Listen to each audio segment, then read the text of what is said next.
Happy Valentine's Day, you romantic, roaming, heroic heartthrobs. This evening we are going to play a kind of fantasy realm blind date game. We're playing Matchmaker to your party. We'll have 4 potential dates lined up for you DMs, you listen to a bit about them, and then you let us know what you think will best suit your suitors. But the theme we have tonight is not extreme sports couples or crocheting with care, no. We do things different around here. Tonight's theme is Tentacle Monsters. Now keep in mind, some of these are the stuff of every bard's dreams and every paladin's nightmare. These are the creatures you're likely to find in the weirdest part of the Newgrounds Flash game or profile pictures of the strangest folks on 4chan. Let's start with the carrion crawlers. So you don't instantly think of carrion crawlers when you think of tentacles, but these large centipede-like creatures have 12 pairs of feet, 6 front, 6 back, but beneath their heads they have a slew of tentacles to constrict their prey. They have looked pretty much the same since 1st edition, except for 4th edition, where some of their tentacles had barbed pads, much like a Displacer beast's. Funny enough, they actually share part of their DNA with illithids, or mind flayers. It's believed they come from the same planet, and it's likely the mind flayers brought them here with them to use as deterrents for their lairs. Which in some kind of way indicates that the mind flayer planet is just full of tentacle monsters. That's a horrible thought. Though they normally go for dead meals, preferring the easy eating without a fight, carrion crawlers are great and patient predators. They tend to set ambushes, and after following their prey for hours and hours, they use their poison to do the heavy lifting in a fight, waiting for their prey to fall to the paralytic effects, then scooping it up in their tentacles, heading it away and spraying it with its, goo. They stick it to an area, and then they come back and eat it later. Now, to the nitty gritty. They are CR2 or challenge rating 2, AC of 13, 51 hit points, and have dark vision. They have advantage on perception checks that rely on smell, meaning those big antennae on their head likely have smell receptors on them, and of course, they have spider climb, so expect the tentacle terror to drop down from the ceiling in an ambush. Oh god. For their offense, they also have a bite, but as mentioned, their main attacks are their tentacles, which also administers the poison, which is a DC 13 con saving throw, or the target becomes paralyzed, making this a bit of an evil little beastie for low-level parties. Which, on the subject of evil, carrion crawlers are unaligned monstrosities. They have an intelligence score of 1, but a wisdom score of 12, so to me they look to have their wits about them to try and run if they are overpowered mid-battle. You may find these beasts amid the masses of dead on a battlefield, in dark forests with nearby cave systems, or deep in the Underdark. A little fun fact about the carrion crawler: if you manage to defeat one and crack open the carapace around its head, drain the fluid in its brain and bottle it, that's a potent ingredient in making a paralyzing agent, and folks will pay some top coin for raw materials like those. Moving on to contestant or date number 2, we have the Dark Mantle. These stony-skinned cephalopods have several tentacles that have thick leathery webbing between them. They faintly resemble the wings of a bat draped below a dark hood, and despite them being larger than a bat with a tentacle tip to a head distance of about 4 feet, they fill that ecological niche within the Shadowfell the bat fills within our plane. When these monsters stay perfectly still, they are almost discernible from any other rock or stalactite. They do this through the use of their natural stony skin, but also by altering their appearance in the same way a squid or octopus can by squeezing or contracting pigment sacs under their skin. Their stony exterior was only broken up by their 8 greeny-yellow eyes. These spots on their head is almost a double bluff. When the Dark Mantle does attack, it opens these eyes that are on its hard dorsal exterior, almost encouraging their foe to strike at them, the strongest part of their body, kind of like how Batman has his yellow chest piece on his suit, so his enemies would target the strongest part of his armor as well. Is this thing the Shadowfell monster version of Batman? Anyway, Dark Mantles have lamprey-like mouths on their underside. Their tentacles have only teeth-like extrusions on them, but also sensory organs to taste and smell. They don't have sight like most creatures, but instead they use echolocation or blind sight. Again, like a bat. Now, for how they are in regards to stats, they have AC 11, 22 hit points, a slow speed of 10 feet, but they have a fly speed of 30 feet, so best get them ranged attacks out. As I mentioned, they have a 60-foot blind sight, which is really good to be honest. They will be able to sense your party coming with ample time. As for their abilities, well, don't expect no romantic candlelit dinner. Dark Mantles can cast the spell Darkness, meaning they spread magical darkness in a 15-foot radius around themselves. But do expect to get a tight hug. Their main attack is their crush ability, where they would either fly at you or strike at you, wrap their wing-like tentacles around you, and, smother you with their dark affection. When they do this, they attach themselves to you and have advantage on all attacks against you. And if they land a successful attack after they attach in this way, they engulf your head, so you cannot breathe and cannot see. You can remove the Dark Mantle with a DC 13 strength check, but why would you give up that hug? Now these are only challenge rating half, so in the grand scheme of things, not so vicious. They enjoy a stroll in the shady subterranean Shadowfell or a cloaked covered collab within catacombs. I have two little fun facts about Dark Mantles. First is that they can actually be trained, much like dogs on the Shatterkai of the Shadowfell do so. And second, a Dark Mantle's eye spots can actually be used as a substitute for bat fur, as a component for the spell Darkness. Our penultimate beast is known as a phasm. You know what, just in case, it just straight up looks like a biology book section of a peen, and I don't want to get strike. Well, not before I get 1,000 subs at least. On that point, if you have watched to this stage, I might be your kind of content, so if you want to see more, you could subscribe and like that video.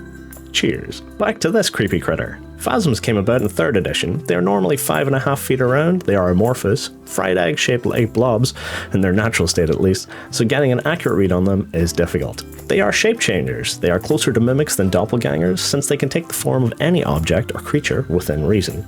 They tend to be more whimsical than doppelgangers, in the sense that they do what they want, when they want, as the temptation takes them. They are just as likely to be philosophical as hedonistic, as much in combat as well. Since they are just as likely to strike a truce as spring from the shadows, they are exceptionally chaotic and extremely difficult to anticipate. So of the dates lined up here today, phasms are the most intelligent. They can hold conversations, are self-aware, have desires, and understand the cause of and instincts of their natural being.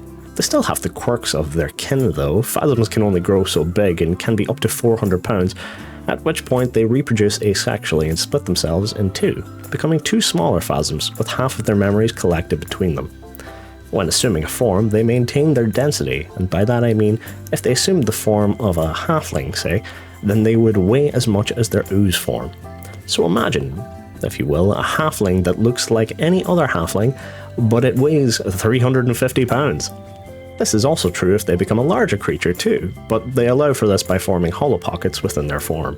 These colours we see within the phasm are actually sensory organs. They can communicate telepathically within 100 feet, they can speak common, audibly as well.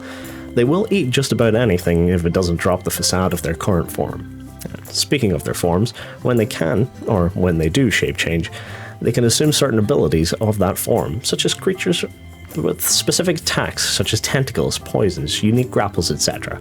But nothing extraordinary like magical abilities, healing factors, or gaseous or corporeal forms. In its natural amorphous shape, it is immune to poison, sleep, paralysis, polymorph, and stunning effects. Can't be critted, and because it doesn't have a front or back, it cannot be flanked. Best of luck getting that reach around. An early fun fact here, phasms were known to be among the members of the Unseen, a group of shape changers, assassins, and illusionists and other evil creatures who worked in the shadows of Waterdeep. I bring this up because, well, phasms don't have an official 5th edition stat block, so we're going to give them one, and let's have some fun with it, shall we? Let's imagine for a minute that a phasm is a high-ranking member of the Unseen. Joined on a whim, of course, and to have a little fun, and, then they've overthrown Plavin, the great doppelganger leader of the Unseen.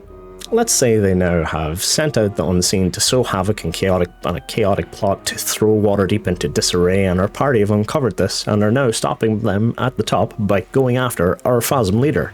Well, our big bad evil guy needs big bad abilities, so let's say they have Tremor Sense and Dark Vision, they have 97 hit points, an armor class of 17 in their amorphous form, and a +7 to hit, 2d6 slam attack in their alternate form. Well, that isn't too scary now, is it? That's because they also have alternate forms. I'm just going to rip this straight from the 3rd edition monster manual for this part. A phasm can assume any form of large size or smaller as a standard action. This ability functions as a polymorph spell cast on itself, caster level 15, except that the phasm does not regain hit points for changing form. A phasm can remain in its alternate form until it chooses to assume a new one or return to its natural form. We need to put a cap on that, so let's go with the ecology entry for the phasm written by Jonathan M. Richards. It states, phasms are limited to assuming the shapes of inanimate objects or living forms, with up to their own number of hit dice. The following creature types, which are aberration, animal, dragon, fae, giant, humanoid, magical beast, monstrous humanoid, ooze, plant, and vermin. This does give it quite the list of forms, but since it's capped at 15 hit dice, that does limit its most dreadful form to, well, just off the cuff here, a young black dragon. The young black dragon is a large creature, exactly 15 hit dice, some mundane abilities such as being able to breathe both air and water, has an acid breath attack, and is, most importantly, a challenge rating 7. Now for us DMs, that will terrify your players, but it is not beyond the abilities of, say, a level 7, 8 or 9 party. Fun fact about phasms, after they give birth to another phasm, they are halved in mass and in memory. I mentioned that already, but I didn't mention that it takes them about 20 years to regain that lost mass, and then they will procreate another 70 to 80 years after that. They do not have a life expectancy, and unless interrupted by unnatural means, they will live on. Our last bachelor of the evening is none other than the Roper. Now, our phasm may have been as intelligent as any humanoid, but no other suitor had the favour of a god. It's said that Ropers operate with the blessing of the drow god Gonador, greater god of abominations, oozes, and outcasts touched by the far realm. As one of this deity's preferred forms, it is that of a giant purple 10-tendrilled roper. Ropers again look like stalactites or stalagmites, however they have been known to appear as almost different textures, adapting to that of wood, appearing as tree stumps in forests, large icicles in frozen north, or as a lone anthill in the plains of Faerun. Their preferred terrain is still of course caves or underground cavern systems where their prey have limited options for escape. I would like to mention that of the dates listed in this episode, the Roper is the most eager to settle down, and I mean that in the sense that they are rarely interested in going anywhere. With a speed of only 10 feet, this is thanks to their tiny little feet, they have thousands of little pads known as cilia. They do of course look mostly like a stone mound, 9 feet tall, 4 feet wide, with 6 strands hanging on all sides, just above its mouth and below its single large eye. Now, as their name suggests, these dates are known for their rope-like appendages, so should your date turn to a private encounter, well, we hope you're open to trying Shibari. Ropers not only entangle their prey, but their appendages excrete a kind of solvent that attaches their tendrils to its target. The keen-eared of you will realize that I haven't said tentacles when referring to the long strand-like appendages coming off a roper. See, contrary to what many think, ropers can't control their arms beyond shooting them in a direction and then drawing them back. To the nitty-gritty of the Roper.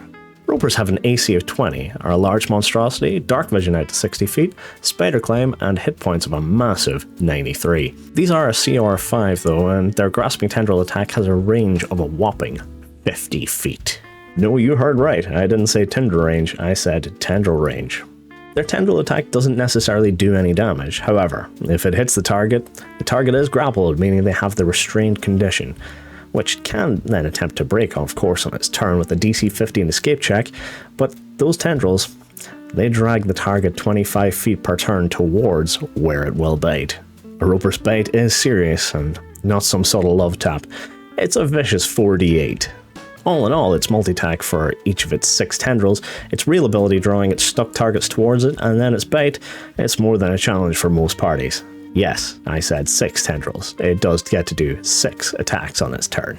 This is truly the hefty bear of a date to set your players up with.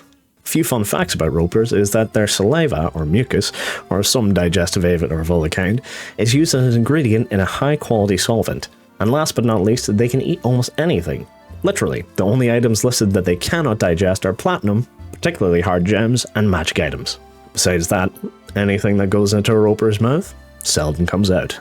Last but not least, in older editions, ropers could speak. They only spoke Undercommon or Terran, then again in 3rd edition they had immunities to certain damages and could resist magic, making them a challenge rating 12. That was a little bonus date idea for you here. If you really want to go full terrifying tentacle monster for whatever reason, no judgment, you could use a Europhion. A Europhion is what happens when you put an illithid tadpole in a roper. A psionic-empowered monstrosity with a reach of 50 feet and a stun attack. That stun attack also gets a reach of 50 feet, so that is 6 attacks with its tendrils at 50 feet, 1 stun attack to stun whatever's in 50 feet, and then its bite, a 48 bite. That's for when you need to remind your players that D&D is dark and full of dangers. More mentioned about the Europhion in my little illithid video here. Folks, those are our contestants for the show. We will return next year with a new theme, a new lineup, and depending on how your chosen date goes, you might end up back here with an entirely new adventuring party. Thank you for watching, and if you want to make this a long-term commitment, maybe subscribe, check out my other videos, and like the video. Take care.